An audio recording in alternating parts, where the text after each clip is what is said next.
बिस्मिल्लाहिर्रहमानिर्रहीम। अस्सलाम वालेकुम।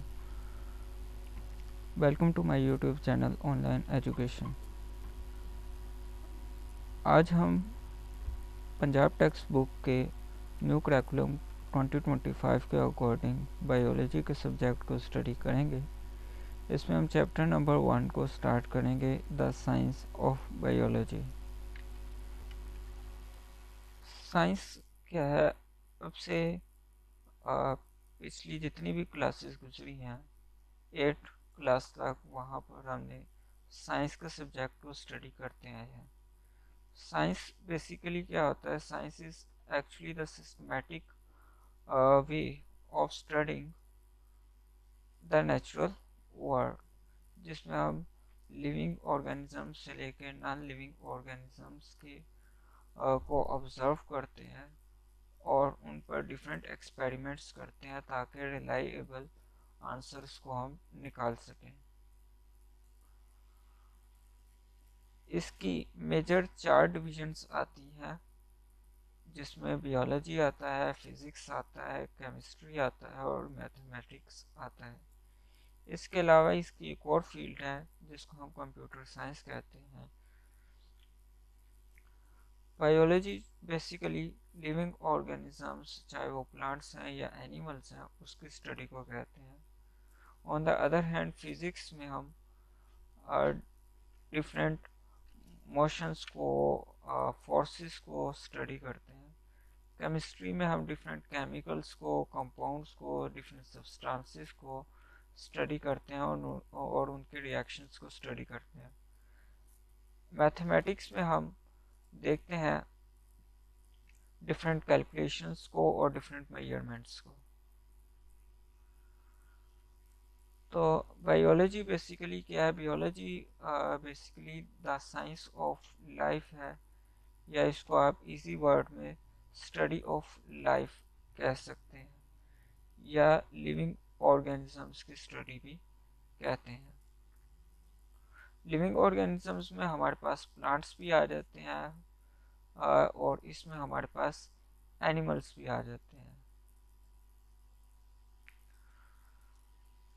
The word biology is basically derived from two Greek words. First one is BIOS और दूसरा हमारे पास आ जाता है लोगोस। बायोस का मतलब लाइफ है या लिविंग ऑर्गेनिजम्स, और लोगोस का मतलब स्टडी करना होता है। तो बायोलॉजी का जो इन शॉर्ट मीनिंग आता है वो हमारे पास स्टडी ऑफ लाइफ है। इसमें हम एक्सप्लोर करते हैं एनिमल्स को या प्लांट्स के डिफरेंट स्ट्रक्चर्स को, उनके फंक्शंस को और उनके इंटरेक्शंस को विद इन देयर स्पीशीज या उनके एनवायरनमेंट के साथ उनके इंटरेक्शन को। बायोलॉजी की इम्पोर्टेंस क्या क्या है? बायोलॉजी की डिफरेंट इम्पोर्टेंस है। इसमें हम स्टडी करते हैं हेल्थ को, फूड को और एनवायरनमेंट को, ऑर्गेनिजम्स के। यह हमें ऑफर करती है fascinating journey of discovery from microscopic world. Different छोटे छोटे ऑर्गेनिजम्स होते हैं जिनको इवन हम अपनी आंख से भी नहीं देख सकते, उसके लिए हम माइक्रोस्कोप को यूज़ करते हैं। वो बैक्टीरिया आ जाते हैं, उनमें हमारे पास वायरसेस आ जाते हैं। इसी तरह वहाँ से लेके हम स्टडी करते हैं बड़े एनिमल्स को भी, जिनमें हमारे पास एलिफेंट्स हैं, हमारे पास वेल्स हैं। बायोलॉजी के डिफरेंट फील्ड्स, मेजर इसमें हमारे पास 3 मेन फील्ड्स आती हैं बायोलॉजी की, जिसमें हमारे पास zoology है, हमारे पास बॉटनी है, हमारे पास माइक्रोबियोलॉजी है। zoology में हम एनिमल्स को स्टडी करते हैं, उनके बिहेवियर को, उनकी डाइवर्सिटी होता है एनिमल्स में, डिफरेंट वेरिएशंस, और कौन कौन से डिफरेंट एनिमल्स हमारे पास मौजूद हैं, उनकी स्टडी को हम जोलॉजी में देखते हैं। इसी तरह हम उनके स्ट्रक्चर्स को देखते हैं, हम उनके फंक्शंस को देखते हैं। इसके अलावा बॉटनी आ जाता है। बॉटनी में हम प्लांट्स की स्टडी करते हैं, उनके स्ट्रक्चर्स देखते हैं, उनकी ग्रोथ, किस तरीके से वो रिप्रोड्यूस करते हैं। रिप्रोड्यूस का मतलब है न्यू इंडिविजुअल्स, न्यू प्लांट्स जो है उनकी growth and interaction with their environment. Microbiology में हम माइक्रो ऑर्गेनिजम्स, जो कि मैंने आपको बताया कि हम इनको अपनी आंख से नहीं देख सकते, उसके लिए हम माइक्रोस्कोप का यूज़ करते हैं। इनमें हमारे पास बैक्टीरिया आ जाते हैं, हमारे पास फंजाई आ जाते हैं और वायरसेस भी आ जाते हैं। इनके हम स्ट्रक्चर्स को माइक्रोबियोलॉजी में स्टडी करते हैं, उनके फंक्शंस को, उनके हैबिटेट्स को, रिप्रोडक्शन को हम देखते हैं। Branches of biology. बियोलॉजी की काफ़ी सारी ब्रांचेस हमारे पास आती हैं। इनकी कुछ जो हमारे पास ब्रांचेस हैं उनको हम आज स्टडी करेंगे। इसमें पहली हमारे पास मॉर्फोलॉजी आता है। मॉर्फोलॉजी बेसिकली दो वर्ड से निकला है, एक मॉर्फस और दूसरा हमारे पास आ जाता है लॉजी, लोगस। लोगस का मतलब तो मैंने आपको बता दिया, स्टडी करना होता है।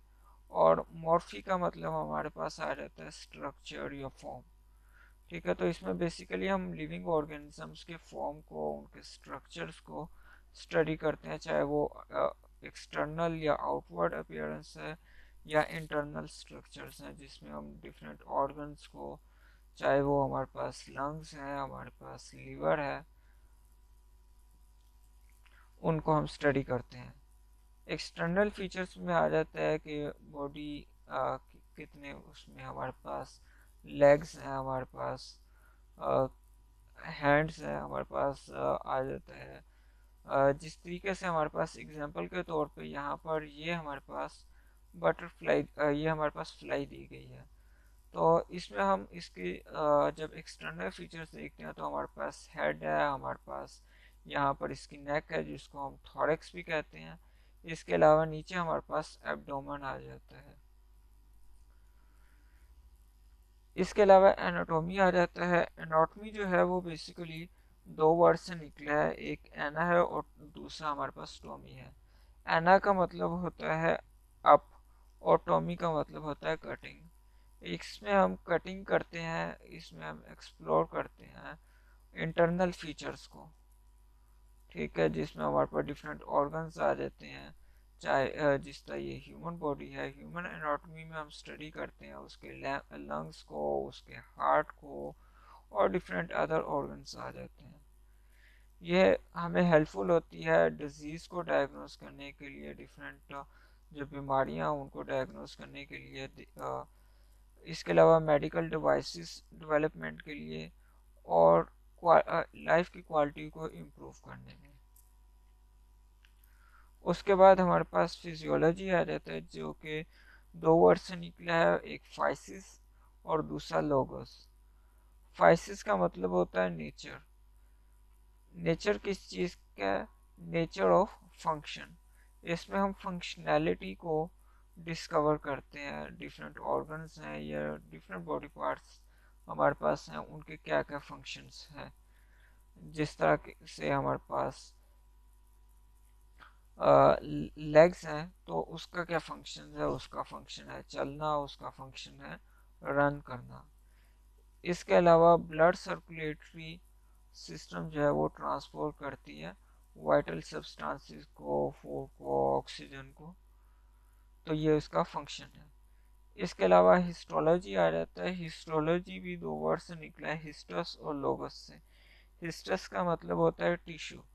हमारी बॉडी जो है वो सेल्स से मिलकर बनी है और सेल्स जो है वो डिफरेंट टिश्यूज बनाती है।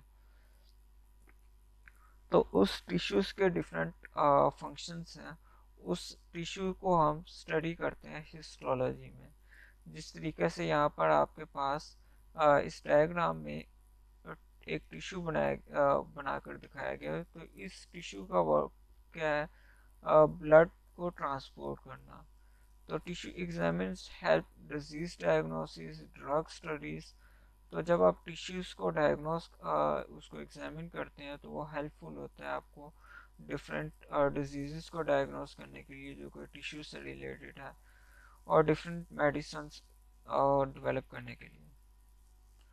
उसके बाद हमारे पास साइटोलॉजी आ जाता है। Cytology is basically the study of cell. मैंने आपको बताया कि हमारी बॉडी जो है वो सेल से मिलकर बनी होती है। जिस तरीके से हमारे पास अगर कोई किसी हाउस की वॉल है तो वो डिफरेंट यूनिट से मिलकर बनी होती है, डिफरेंट ब्रेक्स से, या उर्दू में हम कहें तो ईंटें हम कहते हैं। तो ये एक ईंट है। इस तरीके से मज़ीद ईंटों के साथ मिलकर हमारे पास एक दीवार बनती है। तो इसी तरीके से ह्यूमन बॉडी भी जो है वो, या ह्यूमन ले लें या अदर एनिमल्स बॉडीज जो है वो भी छोटे छोटे यूनिट से मिलकर बनी होती है जिसको हम सेल्स कहते हैं। तो उसकी स्टडी को हम साइटोलॉजी कहते हैं। जो ह्यूमन बॉडी है वो तकरीबन 30 ट्रिलियन सेल से मिलकर बनी होती है। इसी तरीके से हमारे पास मॉलिक्यूलर बियोलॉजी आ जाता है। मॉलिक्यूलर बियोलॉजी में हम डिफरेंट मॉलिक्यूल्स को जो कि जो कि एनिमल्स और प्लांट्स बॉडीज़ के अंदर जो है मौजूद होते हैं, इनमें हमारे पास कार्बोहाइड्रेट्स आ जाती हैं। इन शॉर्ट इसको हम शुगर कह सकते हैं, चीनी। प्रोटीन्स हमारे पास आ जाती हैं जो कि हम मीट से हासिल करते हैं, एग से हासिल करते हैं। तो ये प्रोटीन्स भी हमारे पास एनिमल बॉडी के अंदर, प्लांट्स बॉडी के अंदर मौजूद होती है। लिपिड्स आ जाती हैं जो कि ऑयल से, घी से, मक्खन से हासिल होती है। इसी तरह न्यूक्लिक एसिड आ जाते हैं जो कि एक जेनेटिक मटेरियल है। एम्ब्रियोलॉजी आ जाता है। एम्ब्रियोलॉजी जो है वो एम्ब्रियो की स्टडी है। एम्ब्रियो क्या होता है? जो किसी भी एनिमल या प्लांट्स की जो डेवलपमेंट है, उसका बनना जो है वो स्टार्ट होता है एक एग से। उस एग, फर्टिलाइज्ड एग से जो है उसके अंदर डिफरेंट डिविजन्स होती हैं, और उससे डिफरेंट सेल्स जो हैं उनकी डेवलपमेंट होती है, और इस तरीके से जो है एक न्यू ऑर्गेनिज्म जो है वो डेवलप होता है। तो इस प्रोसेस को हम एम्ब्रियोलॉजी का एम्ब्रियोलॉजी में स्टडी करते हैं। उसके बाद हमारे पास जेनेटिक्स आ जाता है। Genetics is basically the study of the transfer of the characteristics from parents to offsprings। जिस तरीके से पेरेंट्स हैं, फॉर एग्जांपल एक बाप है और दूसरी माँ है, ठीक है। अब बाप के कलर, फॉर एग्जांपल हेयर का कलर है ब्लैक, और माँ के जो हेयर का कलर है वो वाइट कलर है या ब्राउन कलर है, ठीक। तो आगे जो न्यू इंडिविजुअल है, जो बच्चा पैदा होगा, उसके बालों का कलर क्या होगा?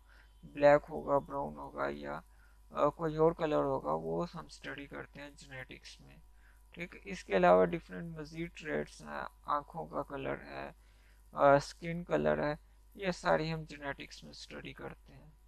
उसके बाद टैक्सोनॉमी आ जाता है। टैक्सोनॉमी जो है वो अ, तीन वर्ड्स, दो वर्ड से निकला है। एक टैक्सिस है और दूसरा ओनोमस है।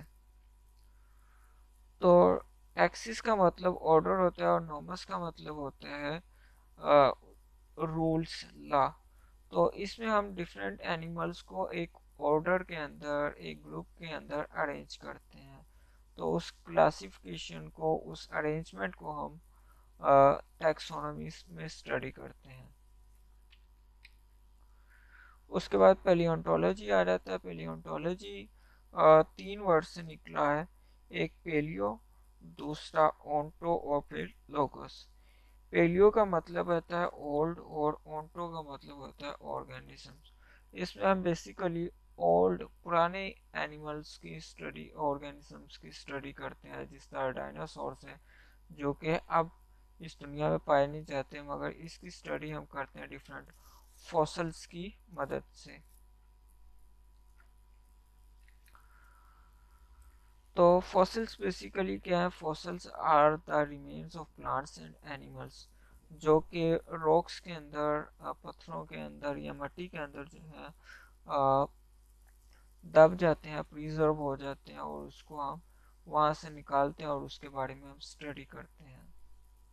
अब तक का सबसे पुराना जो हमारे पास फॉसिल है वो साइनोबैक्टीरियम है, जिसको हम ब्लू ग्रीन एल्गी कहते हैं, और ये आज से तकरीबन 3.5 बिलियन साल पहले पाया जाता था।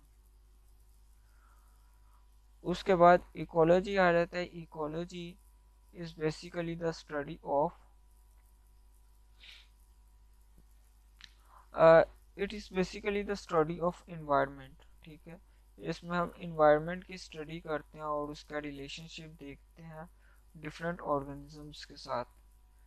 ठीक है, कि डिफरेंट ऑर्गेनिजम्स जिस तरह ह्यूमन है, तो ह्यूमन का उसके इन्वायरमेंट के साथ, चाहे वो सीजन्स हैं, जैसे गर्मी है, सर्दी है, या पोल्यूशन है, तो उसके साथ क्या इसका हैबिट बिहेवियर है। इसके बाद हमारे पास मेरीन बायोलॉजी आ जाता है। मेरीन बायोलॉजी में हम स्टडी करते हैं समुद्र के अंदर पाए जाने वाली जितने भी स्पीशीज हैं उनको हम स्टडी करते हैं। इस तरीके से हमारे पास पैथोलॉजी आ जाता है। पैथोलॉजी में हम डिजीज़ की स्टडी करते हैं, वो डिजीज़ क्यों हुई, उसके काजेस देखते हैं, उसके क्या असरात हैं, उसको हम स्टडी करते हैं। और उसके लिए रिलाइएबल जो है वो हम डायग्नोसिस देखते हैं, उससे किस तरीके से बचा जा सकता है, प्रिवेंशन और उसकी ट्रीटमेंट्स क्या हैं, ये हम स्टडी करते हैं। उसके बाद इम्यूनोलॉजी आ जाता है। इम्यूनोलॉजी हमारे पास बेसिकली है कि किस तरीके से हम उस डिजीज़ को कंट्रोल कर सकते हैं। ह्यूमंस के अंदर या डिफरेंट एनिमल्स के अंदर नेचुरली इम्यून सिस्टम मौजूद है जो कि काफ़ी हद तक जो है उस डिजीज़ को कंट्रोल करता है। उसके बाद फार्माकोलॉजी आ जाता है। Pharmacology basically the study of drugs, मतलब मेडिसिन की स्टडी जो है। डिफरेंट अगर कोई किसी किस्म की भी डिजीज़ लगती है तो उसको कंट्रोल करने के लिए डिफरेंट मेडिसिन्स को बनाना, उसको डेवलप करना, और उसकी क्या फ़ायदे हो सकते हैं, क्या असरात हो सकते हैं, वो इसमें आ जाता है। फॉर एग्जांपल एंटीबायोटिक्स हैं। एंटीबायोटिक्स भी जो है वो हमारे पास मेडिसिन में आती हैं जो कि माइक्रो ऑर्गेनिजम्स बिलखसूस बैक्टीरिया को कंट्रोल करने के लिए यूज़ होती है। तो ये हमारा आज का टॉपिक था, और इंशाल्लाह हम बाकी का टॉपिक्स भी जो है इसी चैनल में स्टडी करेंगे। अल्लाह हाफिज़।